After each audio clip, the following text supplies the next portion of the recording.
Hi, ನಾನು Sudeep from tech in Kannada. ಇವತ್ತು ನನ್ನ ಮುಂದೆ ನೋಕಿಯಾ C31 ಸ್ಮಾರ್ಟ್ ಫೋನ್ ಇರುವಂಥದ್ದು. ಒಂದು ಕಾಲದಲ್ಲಿ ನೋಕಿಯಾ ಅಂತ ಅಂದರೆ ಫೋನು ಅಂತ ಅಂದರೆ ನೋಕಿಯಾ, ಅಷ್ಟು ಬ್ರ್ಯಾಂಡ್ ವ್ಯಾಲ್ಯೂನ ಹೊಂದಿದ್ದಂಥ ಬ್ರ್ಯಾಂಡು. ಈಗ ಪರಿಸ್ಥಿತಿ ಹೆಂಗಾಗಿದೆ ಅಂತ ನಿಮಗೆ ಗೊತ್ತು. ಈ ಒಂದು ನೋಕಿಯಾ C31 ಬೇಸ್ ವೇರಿಯಂಟನ್ನು ₹10,000 ಲಾಂಚ್ ಮಾಡಿದ್ದಾರೆ. 3GB ರ್ಯಾಮ್ ಮತ್ತು 32GB ಸ್ಟೋರೇಜ್ನ ವೇರಿಯಂಟನ್ನು. ಈ ಪ್ರೈಸ್ ರೇಂಜಿಗೆ ಈ ಸ್ಮಾರ್ಟ್ ಫೋನ್ನ ಪರ್ಚೇಸ್ ಮಾಡ್ಬೋದಾ? ಮುಂಚೆ ಎಲ್ಲ ನೋಕಿಯಾ ಅಂತ ಅಂದರೆ ಒಂದು ಬಿಲ್ಡಿಗೆ ಹೆವಿ ಫೇಮಸ್ಸು, ಸಾಲಿಡ್ ಬಿಲ್ಡನ್ನು ಕೊಡ್ತಾ ಇದ್ರು. ಸೊ ಅದೇ ಬಿಲ್ಡನ್ನು ಈಗಲೂ ಕೂಡ ಮೇಂಟೈನ್ ಮಾಡ್ತಾ ಇದೆಯಾ ಈ ಒಂದು ಬ್ರ್ಯಾಂಡು? ಇದ್ರ ಬಗ್ಗೆ ಕಂಪ್ಲೀಟ್ ಮಾಹಿತಿಯನ್ನು ತಿಳಿಸ್ಕೊಡ್ತಾ ಇದ್ದೀನಿ. ಅದಕ್ಕಿಂತ ಮುಂಚೆ ನೀವು ನಮ್ಮ tech in Kannada YouTube subscribe ಮಾಡ್ಕೊಂಡಿಲ್ಲ ಅಂತ ಅಂದರೆ ಈಗಲೇ ಸಬ್ಸ್ಕ್ರೈಬ್ ಮಾಡ್ಕೊಳ್ಳಿ ಮತ್ತು ಬೆಲ್ಲೈಕನ್ ಕೂಡ ಕ್ಲಿಕ್ ಮಾಡ್ಬೋದು. ಮೊದಲನೇದಾಗಿ ಈ ಒಂದು ಸ್ಮಾರ್ಟ್ ಫೋನನ್ನು ಅನ್ಬಾಕ್ಸ್ ಮಾಡೋಣ. ಗಮನಿಸ್ತಾ ಇದ್ದರೆ ಈ ಒಂದು ಫೋನ್ನ ಬಾಕ್ಸ್ ನಿಮಗೆ ಈ ರೀತಿ ನೋಡೋಕೆ ಸಿಗುತ್ತೆ. ಡಬ್ಬ ಥರ ಇದೆ ಮಾತ್ರ ಪ್ಯಾಕೇಜು. ಮುಂಚೆ ನೋಕಿಯಾ ಫೋನ್ಗಳು ಬರ್ತಿತ್ತಲ್ವ, ಹಳೆಯ ನೋಕಿಯಾ ಫೋನ್ಗಳು, ಅದು ಕೂಡ ಸಿಮಿಲರ್ ಬಾಕ್ಸಲ್ಲೇ ಬರ್ತಾ ಇತ್ತು. ಅದನ್ನೇ ಇವರು ಕಂಟಿನ್ಯೂ ಮಾಡ್ತಾ ಇದ್ದಾರೆ. ಈ ಬಾಕ್ಸನ್ನು ಓಪನ್ ಮಾಡಿದ ತಕ್ಷಣ ನಮಗೆ ಡೈರೆಕ್ಟಾಗಿ ಒಂದು ಸ್ಮಾರ್ಟ್ ಫೋನ್ ನೋಡೋಕೆ ಸಿಗುತ್ತೆ. ಫಸ್ಟಲ್ಲಿ ಒಂದು ಒಳ್ಳೆ ಬಿಲ್ಡನ್ನು ಹೊಂದಿರುವಂಥ ಸ್ಮಾರ್ಟ್ ಫೋನ್ ಅಂತ ಅನ್ನಿಸ್ತಾ ಇದೆ. ಲುಕ್ಕು ಚೆನ್ನಾಗಿರೋಂಗಿದೆ, ಅದ್ರ ಬಗ್ಗೆ ಆಮೇಲೆ ಮಾತನಾಡ್ತೀನಿ. ಅದರ ಕೆಳಗಡೆ ಒಂದು ಸಿಮ್ ಎಜೆಕ್ಷನ್ ಪಿನ್ ಸಿಗ್ತಾ ಇದೆ ಮತ್ತು user manual, quick start guide ಮತ್ತು ವಾರಂಟಿ ಕಾರ್ಡು ಮತ್ತು ಒಂದು 10 ವ್ಯಾಟ್ನ ಒಂದು ಚಾರ್ಜಿಂಗ್ ಅಡಾಪ್ಟರ್ ಕೊಟ್ಟಿದ್ದಾರೆ. ಅಟ್ಲೀಸ್ಟ್ ಚಾರ್ಜರ್ ಕೊಟ್ಟಿದ್ದಾರಲ್ಲ, ಅದಕ್ಕೆ ಖುಷಿ ಪಡಬೇಕು. ನಂತರ ಕೊನೆಯದಾಗಿ ಮೈಕ್ರೋ USB ಡಾಟಾ ಕೇಬಲ್ ಕೊಟ್ಟಿರುವಂಥದ್ದು ಬೇಜಾರಾಗುವಂಥ ವಿಷಯ. ಆಬ್ವಿಯಸ್ಲಿ ಟೈಪ್ ಸಿ ಕೊಡ್ಬೋದು, ಈ ಪ್ರೈಸ್ ರೇಂಜಿಗೆ ಎಲ್ಲ ಬ್ರ್ಯಾಂಡ್ಗಳು ಕೊಡ್ತಾರೆ. ಇನ್ನೇನಿಲ್ಲ, ಒಂದು 2 ವರ್ಷದಲ್ಲಿ ಮ್ಯಾಂಡೇಟರಿ ಮಾಡ್ತಾರೆ. ಆಗ ಎಲ್ಲ ಫೋನು ₹1,000 ಫೋನ್ಗೂ ₹2,000 ಫೋನ್ಗೂ ಎಲ್ಲ ಫೋನ್ಗಳಿಗೂ ಟೈಪ್ ಸಿನೇ ಕೊಡಬೇಕು. ಸೊ ಆ ಪರಿಸ್ಥಿತಿ ಬರುತ್ತೆ. ಬಟ್ ಸ್ಟಿಲ್ ಮೈಕ್ರೋ USB ಕೊಟ್ಟಿದ್ದಾರೆ. ಅದನ್ನು ಬಿಟ್ಟರೆ ಬೇರೆ ಏನೂ ಸಹ ನಮಗೆ ಒಂದು ಬಾಕ್ಸ್ ಒಳಗೆ ಸಿಗ್ತಾ ಇಲ್ಲ. ಇನ್ನು ಡೈರೆಕ್ಟಾಗಿ ಈ ಒಂದು ಸ್ಮಾರ್ಟ್ ಫೋನಿಗೆ ಬಂತು ಅಂತ ಅಂದರೆ ಈ ರೀತಿ ನೋಡೋಕೆ ಸಿಗುತ್ತೆ. ಆಯಿತಾ, ಒಂದು ಒಳ್ಳೆ ಲುಕ್ಕನ್ನು ಹೊಂದಿರುವಂಥ ಸ್ಮಾರ್ಟ್ ಫೋನ್. ಇಷ್ಟು ಚೆನ್ನಾಗಿರುತ್ತೆ ಅಂತ ಅಂದ್ಕೊಂಡಿರಲಿಲ್ಲ. ಒಂಥರ ಲುಕ್ಕು ತುಂಬ ಯುನೀಕ್ ಆಗಿದೆ. ₹10,000 ಒಂದು ಒಳ್ಳೆ ಲುಕ್ಕು, ಒಳ್ಳೆ ಬಿಲ್ಡ್ ಅಂತ ಅನ್ನಿಸ್ತಾ ಇರುವಂಥದ್ದು. ಇನ್ನು ಡೈರೆಕ್ಟಾಗಿ ಈ ಸ್ಮಾರ್ಟ್ ಫೋನಿಗೆ ಬಂತು ಅಂತ ಅಂದರೆ ಈ ರೀತಿ ನೋಡೋಕೆ ಸಿಗುತ್ತೆ. ಒಂದು ಒಳ್ಳೆಯ ಲುಕ್ಕು, ಒಳ್ಳೆಯ ಬಿಲ್ಡನ್ನು ಹೊಂದಿರುವಂಥ ಸ್ಮಾರ್ಟ್ ಫೋನ್. ಈ ಸ್ಮಾರ್ಟ್ ಫೋನ್ ಸುಮಾರು 200 ಗ್ರಾಮ್ ವೆಯ್ಟ್ ಇದ್ರೂ ಕೂಡ ಆ ಒಂದು ವೆಯ್ಟ್ ಫೀಲ್ ಆಗಲ್ಲ. ಮತ್ತು ಒಂದು ಲೆವೆಲಿಗೆ ತಿನ್ನಕ್ಕೆ ಕೂಡ ಇದೆ. 8.6 mm ಥಿಕ್ನೆಸ್ಸನ್ನು ಹೊಂದಿರುವಂಥದ್ದು ಒಂದು ಒಳ್ಳೆಯ ವಿಷಯ. ನನಗೇನೋ ಈ ಒಂದು ಫಾರ್ಮ್ ಫ್ಯಾಕ್ಟರು ಮತ್ತು ಆ ಫೀಲ್ ಇದೆ ಅಲ್ವಾ, ಕೈಲಿ ಇಟ್ಕೊಂಡ್ರೆ ಒಂದು ಗ್ರಿಪ್ ಸಿಗುತ್ತಲ್ವಾ, ಅದು ನಂಗೆ ತುಂಬ ಇಷ್ಟ ಆಯಿತು. ಫ್ರಂಟಲ್ಲಿ ನಮಗೆ ಗ್ಲಾಸ್ ಸಿಗ್ತಾ ಇದೆ, ಯಾವುದೇ ಸ್ಕ್ರೀನ್ಗಳನ್ನು ಹಾಕಿಲ್ಲ, ನೀವೇ ಸಪ್ರೇಟಾಗಿ ಹಾಕೊಬೇಕಾಗುತ್ತೆ. ಮತ್ತು ಬಾಕ್ಸ್ ಒಳಗೆ ಯಾವುದೇ ಬ್ಯಾಕ್ ಕವರ್ನ ಕೂಡ ಕೊಟ್ಟಿಲ್ಲ, ಅದೊಂತಲ್ಲಿ ಇಟ್ಕೊಳ್ಳಿ. ಫ್ರಂಟಲ್ಲಿ ನಮಗೆ ಟಿಯರ್ ಡ್ರಾಪ್ ನಾಚ್ ಸಿಗ್ತಾ ಇದೆ. ಬೆಸಲ್ ಆಲ್ಮೋಸ್ಟ್ ಎಲ್ಲ ಕಡೆ ಕಡಿಮೆ ಇದೆ. ಬಾಟಮ್ ಬೆಸಲ್ ಸ್ವಲ್ಪ ಜಾಸ್ತಿ ಅಂತ ಅನ್ನಿಸ್ತು. ಈ ಪ್ರೈಸ್ ರೇಂಜಿಗೆ ಇದು ನಾರ್ಮಲ್ ಅಂತ ನನಗನ್ಸುತ್ತೆ. ಫ್ರಂಟಿಂದ ಒಂದು ನಾರ್ಮಲ್ ಲುಕ್ಕಿಂಗ್ ಫೋನು. ಹಿಂದ್ಗಡೆಗೆ ಬಂತು ಅಂತ ಅಂದರೆ ಒಂಥರ ಇದು ಕೂಡ ಫೈಲ್ ರೀತಿ ಟೆಕ್ಸ್ಚರ್ ನಿಮಗೆ ಸಿಗ್ತಾ ಇದೆ. ಮ್ಯಾಟ್ ಫಿನಿಶ್ ಆಗಿರೋದ್ರಿಂದ ನಿಮಗೆ ಸ್ಮಡ್ಜಸ್ ಬೀಳೋದಿಲ್ಲ. ಲುಕ್ ಮಾತ್ರ ಹಿಂದ್ಗಡೆ ಸಕ್ಕತ್ತಾಗಿ ಕಾಣ್ತಾ ಇದೆ. ನನಗಂತೂ ಹಿಂದ್ಗಡೆ ಲುಕ್ ತುಂಬ ಇಷ್ಟ ಆಯಿತು.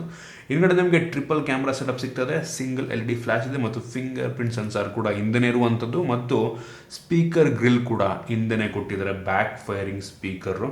ಮತ್ತು ಇದರಲ್ಲಿರುವಂಥ ಫ್ರೇಮ್ ಆಬ್ವಿಯಸ್ಲಿ ಪ್ಲಾಸ್ಟಿಕ್ ಫ್ರೇಮ್. ಇದರಲ್ಲಿ ನಮಗೆ ಮೈಕ್ರೋ USB ಪೋರ್ಟ್ ಸಿಗ್ತದೆ, 3.5 ಹೆಡ್ಫೋನ್ ಜಾಕ್ಸ್ ಇರುವಂಥದ್ದು ಮತ್ತು ಡೆಡಿಕೇಟೆಡ್ SD ಕಾರ್ಡ್ ಸ್ಲಾಟ್ ಕೂಡ ಇದೆ. ಒಂದು ಒಳ್ಳೆಯ ವಿಷಯ. ಮತ್ತು ಇದು IP52 ವಾಟರ್ ರೆಸಿಸ್ಟೆಂಟ್ ರೇಟಿಂಗನ್ನು ಕೂಡ ಹೊಂದಿರುವಂಥದ್ದು. ಅಟ್ಲೀಸ್ಟ್ ಕೊಟ್ಟಿದ್ದಾರಲ್ಲ, ಒಂದು ಒಳ್ಳೆಯ ವಿಷಯ. ಸರ್ಟಿಫಿಕೇಷನ್ನ ಕೂಡ ಕೊಟ್ಟಿದ್ದಾರೆ. ಸೊ ನೀರು ಬಿದ್ದರೂ ಕೂಡ ಫಾರ್ ಫ್ಯೂ ಮಿನಿಟ್ಸ್ ನಂಗೆ ಅನ್ನಿಸ್ದಂಗೆ ಏನೂ ಆಗಲ್ಲ. ಒಂದು ಒಳ್ಳೆಯ ವಿಷಯ. ನನಗಂತೂ ಈ ಬೆಲೆಗೆ ಡಿಸೈನ್ ಮತ್ತು ಬಿಲ್ಡ್ ಕ್ವಾಲಿಟಿ ತುಂಬ ಇಷ್ಟ ಆಯಿತು. ನೋಕಿಯಾ ಬ್ರ್ಯಾಂಡಿಂಗ್ನ ಬೆಲೆ ಉಳಿಸ್ಕೋತಾ ಇದ್ದಾರೆ, ಅಟ್ಲೀಸ್ಟ್ ಒಂದು ಒಳ್ಳೆಯ ಬಿಲ್ಡನ್ನು ಕೊಟ್ಟು. ಸೊ ಇಷ್ಟ ಆಯಿತು ನನಗೆ. ಇನ್ನು ಡಿಸ್ಪ್ಲೇ ಬಗ್ಗೆ ಮಾತನಾಡಬೇಕಂತ ಅಂದರೆ ಈ ಫೋನಲ್ಲಿ 6.75 ಇಂಚಿನ HD+ ರೆಸೊಲ್ಯೂಷನ್ ಹೊಂದಿರುವಂಥ IPS LCD ಡಿಸ್ಪ್ಲೇ ಇರುವಂಥದ್ದು. ಈ ಡಿಸ್ಪ್ಲೇ ಒಂದು ಲೆವೆಲಿಗೆ ಬ್ರೈಟ್ ಆಗಿದೆ, ಹೆವಿ ಬ್ರೈಟ್ ಅನ್ನಲ್ಲ. ಬಿಸಿಲಿಗೆ ಹೋದರೆ ನಿಮ್ಗೆ ಅಷ್ಟೊಂದು ಬ್ರೈಟಾಗಿ ಕಾಣಲ್ಲ, ಬಟ್ ಒಳಗಡೆ ಇದ್ದರೆ ಪರವಾಗಿಲ್ಲ, ಬಿಸಿಲಿಗೆ ಹೋದರೆ ಸ್ವಲ್ಪ ಕಾಣುತ್ತೆ. ಸೊ ಹೆವಿ ಬ್ರೈಟ್ ಅಂತ ಅನ್ನಲ್ಲ. ಮತ್ತು ಕ್ಲಾರಿಟಿ ನಂಗೆ ಇಷ್ಟ ಆಯಿತು. ಒಂಥರ ವಿವಿಡ್ ಆಗಿದೆ ಡಿಸ್ಪ್ಲೇ, ಪರವಾಗಿಲ್ಲ, ಒಂದು ಲೆವೆಲಿಗೆ ಚೆನ್ನಾಗಿದೆ ಅಂತ ಹೇಳಕ್ಕೆ ಇಷ್ಟಪಡ್ತೀನಿ. 60 Hz ರಿಫ್ರೆಶ್ ರೇಟನ್ನು ಹೊಂದಿರುವಂಥ ಡಿಸ್ಪ್ಲೇ. HD+. ಈ ಬೆಲೆಗೆ ನಿಮ್ಗೆ ಆರಾಮಾಗಿ ಫುಲ್ HD ರೆಸೊಲ್ಯೂಷನ್ ಹೊಂದಿರುವಂಥ ಡಿಸ್ಪ್ಲೇ ಕೂಡ ಸಿಗುತ್ತೆ. 90 Hz ರಿಫ್ರೆಶ್ ರೇಟನ್ನು ಹೊಂದಿರುವಂಥ ಡಿಸ್ಪ್ಲೇ ಕೂಡ ಸಿಗುತ್ತೆ. ಇವರು ಕೊಟ್ಟಿದ್ರೆ ಚೆನ್ನಾಗಿರ್ತಾ ಇತ್ತು. ವ್ಯೂಯಿಂಗ್ ಆ್ಯಂಗಲ್ಲು ಎಲ್ಲ ಪರವಾಗಿಲ್ಲ, ಚೆನ್ನಾಗಿದೆ. But still 90 Hz full HD ಕೊಟ್ಟಿದ್ರೆ ಬೆಂಕಿ ಇರ್ತಿತ್ತು. ಇನ್ನು ವೇರಿಯಂಟ್ಗಳ ಬಗ್ಗೆ ಮಾತನಾಡಬೇಕಂತಂದರೆ ಸದ್ಯಕ್ಕೆ ಒಂದು ಸ್ಮಾರ್ಟ್ಫೋನ್ 2 ವೇರಿಯಂಟಲ್ಲಿ ಲಾಂಚ್ ಆಗಿದೆ. 3GB ರ್ಯಾಮ್ ಮತ್ತು 32GB ಸ್ಟೋರೇಜ್. ಇದಕ್ಕೆ ₹10,000. ನನ್ನ ಹತ್ರ ಇರುವಂಥದ್ದು 3GB 32GB ವೇರಿಯಂಟೇ. ಇನ್ನೊಂದು ವೇರಿಯಂಟ್ 4GB ರ್ಯಾಮ್ ಮತ್ತು 64GB ಸ್ಟೋರೇಜ್. ಅದಕ್ಕೆ 11,000 ಇರುವಂಥದ್ದು. ಅವೆರಡೇ ವೇರಿಯಂಟ್ ಸದ್ಯಕ್ಕೆ. ಸೊ ಎರಡು ಕಡಿಮೆ ಆಯ್ತು. ಈ ಬೆಲೆಗೆ 10,000 ರೂಪಾಯಿಗೆ ಆರಾಮಾಗಿ ಎಷ್ಟೋ ಫೋನ್ಗಳಲ್ಲಿ 6 GB ರ್ಯಾಮ್ ಇರೋದು ಸಿಗುತ್ತೆ. ಇವರು ಬರೀ 3 GB ಕೊಟ್ಟಿದ್ದಾರೆ, ಅದು ಮತ್ತೊಂದು ಬೇಜಾರಾಗುವಂಥ ವಿಷಯ. ಇದರಲ್ಲಿರುವಂಥ ರ್ಯಾಮ್ ಬಂದ್ಬಿಟ್ಟು LPDDR4X ರ್ಯಾಮ್ ಮತ್ತು ಸ್ಟೋರೇಜ್ ಬಂದ್ಬಿಟ್ಟು eMMC ಸ್ಟೋರೇಜು. ಈ ಬೆಲೆಗೆ ಕೆಲವು ಫೋನ್ಗಳಲ್ಲಿ UFS ಸ್ಟೋರೇಜ್ ಕೂಡ ಸಿಗುತ್ತೆ. ಯೂಸ್ವಲಿ ನೋಕಿಯಾದವರು ಬರೀ ಬಿಲ್ಡ್ ಚೆನ್ನಾಗಿ ಕೊಡ್ತಾರೆ, ಅದು ಬಿಟ್ಟರೆ ಸ್ಪೆಸಿಫಿಕೇಶನ್ ಕಿತ್ತೋಗಿರೋ ಥರ ಇರುತ್ತೆ. ಇದರಲ್ಲೂ ಕೂಡ ಅದೇ ರೀತಿ ಇರುವಂಥದ್ದು. ಇನ್ನು ಪ್ರೊಸೆಸರಿಗೆ ಬಂತು ಅಂತ ಅಂದರೆ ಮತ್ತೊಂದು ಕಿತ್ತೋಗಿರುವಂಥ ಪ್ರೊಸೆಸರ್ ಯೂನಿಸಾಕ್ ಒಂದು ಒಳ್ಳೆ ಕಂಪ್ನಿ, ಅವ್ರದ್ರಲ್ಲೇ ಕೆಲವೊಂದು ಒಳ್ಳೆ ಪ್ರೊಸೆಸರ್ ಕೂಡ ಇದೆ. ಸೊ ಇವ್ರು ಹಾಕಿರುವಂಥ ಪ್ರೊಸೆಸರ್ ಬಂದ್ಬಿಟ್ಟು SC9863A ಅಂತ 28 ನ್ಯಾನೋಮೀಟರ್ ಟೆಕ್ನಾಲಜಿಯೊಂದಿಗೆ ಬಿಲ್ಡ್ ಆಗಿರುವಂಥ ಪ್ರೊಸೆಸರ್. ಅಂಥ ಪವರ್ಫುಲ್ ಆಗಿರುವಂಥ ಪ್ರೊಸೆಸರ್ ಅಲ್ಲ. ನಾನು ಅಂಥದ್ದು ಚೆಕ್ ಮಾಡ್ದಂಗೆ ಸುಮಾರು 1 ಲಕ್ಷ ರೇಟಿಂಗನ್ನು ಕೊಡ್ತಾರೆ ಬಂದದ್ದು. ಈ ಪ್ರೈಸ್ ರೇಂಜಿಗೆ ಎಷ್ಟೋ ಸ್ಮಾರ್ಟ್ಫೋನ್ಗಳಲ್ಲಿ ಇದಕ್ಕಿಂತ ಡಬ್ಬಲ್ ಪವರ್ಫುಲ್ ಪ್ರೊಸೆಸರ್ಗಳು ಸಿಗ್ತವೆ. ಎಷ್ಟೋ ಫೋನ್ಗಳಲ್ಲಿ 2 ಲಕ್ಷ ತನಕ ಕೂಡ ರೇಟಿಂಗನ್ನು ಕೊಡಬಲ್ಲಂಥ ಸಾಮರ್ಥ್ಯ ಇರುವಂಥ ಪ್ರೊಸೆಸರ್ ಸಿಗ್ತವೆ. ಯೂನಿಸಾಕಲ್ಲೇ T ಸೀರೀಸ್ನ ಕೆಲವೊಂದು ಪ್ರೊಸೆಸರ್ ಇದ್ದಾವೆ, ಅವನ್ನ ಯೂಸ್ ಮಾಡ್ಬೋದಾಗಿತ್ತು, ಅವನ್ನ ಹಾಕ್ಬೋದಾಗಿತ್ತು ನಂಗೆ ಅನ್ನಿಸ್ತಂಗೆ. ಯಾವುದೋ ಡಬ್ಬ ಪ್ರೊಸೆಸರ್ ಹಾಕಿದರೆ ಆಲ್ರೆಡಿ ನನಗೆ ಸ್ಟಾರ್ಟಿಂಗೇ ಲ್ಯಾಗಿ ಅನ್ನೋ ಒಂದು ಫೀಲ್ನ ಕೊಡ್ತದೆ. ಕ್ಯಾಮ್ರಾ ಅಪ್ಲಿಕೇಶನ್ ಓಪನ್ ಮಾಡಿದ್ರೆ ಒಂದು 2 ಸೆಕೆಂಡ್ 3 ಸೆಕೆಂಡ್ ವೆಯ್ಟ್ ಮಾಡಿಸಿ ಒಂದು ಅಪ್ಲಿಕೇಶನ್ ಓಪನ್ ಮಾಡುತ್ತೆ. ಸದ್ಯಕ್ಕೂ ಅಂತೂ ನಿಮಗೆ ನಾನೇನು ಎಕ್ಸ್ಟ್ರಾ ಅಪ್ಲಿಕೇಶನ್ ಏನು ಇನ್ಸ್ಟಾಲ್ ಮಾಡಿಲ್ಲ, ಒಂದು ಲೆವೆಲಿಗೆ ಸ್ಮೂತಾಗಿ ಒಂದು ಲೆವೆಲಿಗೆ ಆಯಿತಾ. ಬಟ್ ಸ್ಟಿಲ್ ಮಧ್ಯೆ ಸ್ಟಟರ್ ಆಗ್ತಾ ಇರುತ್ತೆ. ಬಟ್ 3 GB ರ್ಯಾಮ್ ಆಗಿರೋದ್ರಿಂದ ನಾನು ಅದನ್ನು ಎಕ್ಸ್ಪೆಕ್ಟ್ ಮಾಡಿದ್ದೆ. ಸೊ ಪ್ರೊಸೆಸರ್ ಕೂಡ ಕಿತ್ತೋಗಿರೋ ಥರ ಇರೋದ್ರಿಂದ ನಾವು ಏನು ಮಾಡೋಕ್ಕೆ ಸಾಧ್ಯ ಇಲ್ಲ. 10,000 ರೂಪಾಯಿಗೆ ಡಬ್ಬಾ ಪ್ರೊಸೆಸರ್, ರ್ಯಾಮು ಕಡಿಮೆ ಆಯಿತು. ಹೋಗೋಣ ನೆಕ್ಸ್ಟ್ ಸ್ಪೆಸಿಫಿಕೇಷನ್ ಹೆಂಗಿದೆ ಅಂತ.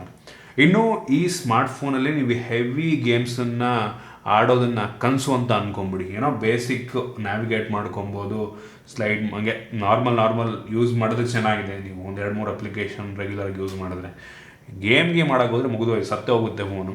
ಸೊ ಏನೋ ಅಪ್ಪ ಅಮ್ಮಂಗೆ ಕೊಡ್ಸೋಕ್ಕೆ ಒಂದು ಲೆವೆಲ್ಗೆ ಬರೀ ವಾಟ್ಸಪ್ಪು ಕಾಲ್ ನೋಡ್ಕೊಳ್ಳೋದಕ್ಕೆ ಈ ಫೋನ್ ಸರಿ ನಂಗೆ ಅನ್ನಿಸ್ತಂಗೆ ಅಷ್ಟೇ. ಇನ್ನು ಕ್ಯಾಮ್ರಾಗೆ ಬಂತು ಅಂತ ಅಂದರೆ ಈ ಫೋನಲ್ಲಿ ರೇರಲ್ಲಿ 3 ಕ್ಯಾಮ್ರಾ ಇದೆ. ಅದರಲ್ಲಿ ಮೇನ್ ಸೆನ್ಸರ್ ಬಂದ್ಬಿಟ್ಟು 13 MP ಮೇನ್ ಸೆನ್ಸಾರು ಒಂದು ಲೆವೆಲಿಗೆ ಬೇಡ ಆಗಿದೆ. ಕ್ಲಾರಿಟಿ ಪರವಾಗಿಲ್ಲ, ಇವರು ಗೂಗಲ್ ಕ್ಯಾಮ್ರಾ ಯೂಸ್ ಮಾಡ್ತಿದ್ದಾರೆ ಈ ಫೋನಲ್ಲಿ. ಸೊ ಮೇನ್ ಸೆನ್ಸರ್ ಚೆನ್ನಾಗಿದೆ, 13 MP ಕ್ಯಾಮ್ರಾ ಆಗಿದ್ರು ಕೂಡ ಕ್ಲಾರಿಟಿ ಒಂದು ಲೆವೆಲಿಗೆ ಚೆನ್ನಾಗಿದೆ ಅಂತ ಅನ್ನಿಸ್ತದೆ. ಆಟೋ ಫೋಕಸ್ ಇದೆ. ಸೊ ಅದೊಂದೇ, ಅದು ಬಿಟ್ಟು ನೀವು ಈ ಬೆಲೆಗೆ OIS ಎಲ್ಲ ಎಕ್ಸ್ಪೆಕ್ಟ್ ಮಾಡೋಕ್ಕೆ ಹೋಗ್ಬಿಡಿ. ಅದು ಬಿಟ್ಟರೆ ಇನ್ನೂ 2 ಸೆನ್ಸರ್ ಇದೆ. 2 MP macro, 2 MP depth sensor. ಮಾಡೋಕ್ಕೆ ಕೆಲಸ ಇಲ್ಲ, ಸುಮ್ಮನೆ ಕೊಟ್ಟಿದ್ದಾರೆ ಅಷ್ಟೇ. ಡೆಪ್ತು ಸ್ವಲ್ಪ ಬ್ಯಾಕ್ಗ್ರೌಂಡ್ ಬ್ಲರ್ ಮಾಡುತ್ತೆ, ಮ್ಯಾಕ್ರೋ ಏನು ಅಷ್ಟೊಂದು ಇದಾಗಿಲ್ಲ ಬಿಡಿ, ಕೆಟ್ಟದಾಗಿದೆ. ಇನ್ನು ಫ್ರಂಟ್ ಕ್ಯಾಮ್ರಾ ಬಂತು ಅಂತ ಅಂದರೆ 5 MP ಫ್ರಂಟ್ ಕ್ಯಾಮ್ರಾ ಇದೆ. ಫ್ರಂಟ್ ಕ್ಯಾಮ್ರಾ ನಂಗೆ ಸ್ವಲ್ಪ ಇಷ್ಟ ಆಗಿಲ್ಲ, ಡೀಟೇಲ್ಸ್ ಇಲ್ಲ ಅಂತ ಅನ್ನಿಸ್ತು. ಆ ಸ್ಯಾಂಪಲ್ ನಾನು ನಿಮಗೆ ತೋರಿಸ್ತಾ ಇದ್ದೀನಿ. ಸೊ ನೋಡಿ ಜಡ್ಜ್ ಮಾಡ್ಬೋದು. ಇನ್ನು ವಿಡಿಯೋ ರೆಕಾರ್ಡಿಂಗ್ ಬಂತು ಅಂತ ಅಂದರೆ ರೇರ್ ಕ್ಯಾಮ್ರಾ ಇದೆ, ಅದು ಫುಲ್ HD ವಿಡಿಯೋ ರೆಕಾರ್ಡ್ ಮಾಡುತ್ತೆ. ಫ್ರಂಟ್ ಕ್ಯಾಮ್ರಾ ಸೆಟ್ ಮಾಡೋಕ್ಕೆ ಆಪ್ಷನ್ನೇ ಇಲ್ಲ, ಮೋಸ್ಟ್ಲಿ 720p ರೆಕಾರ್ಡ್ ಮಾಡಬಹುದೇನೋ. ಸೊ ರೇರ್ ಕ್ಯಾಮ್ರಾ ಫೋಟೋಸ್ ಚೆನ್ನಾಗಿದೆ, ವೀಡಿಯೋಸ್ ಎಲ್ಲ ನನಗೆ ಅಷ್ಟೊಂದು ಇಂಪ್ರೆಸ್ ಮಾಡಲಿಲ್ಲ. ಸೊ ಕ್ಯಾಮ್ರಾ ಕೂಡ ತಕ್ಕ ಮಟ್ಟಿಗಿಲ್ಲ ಅಂತ ನನಗೆ ಅನಿಸುತ್ತೆ.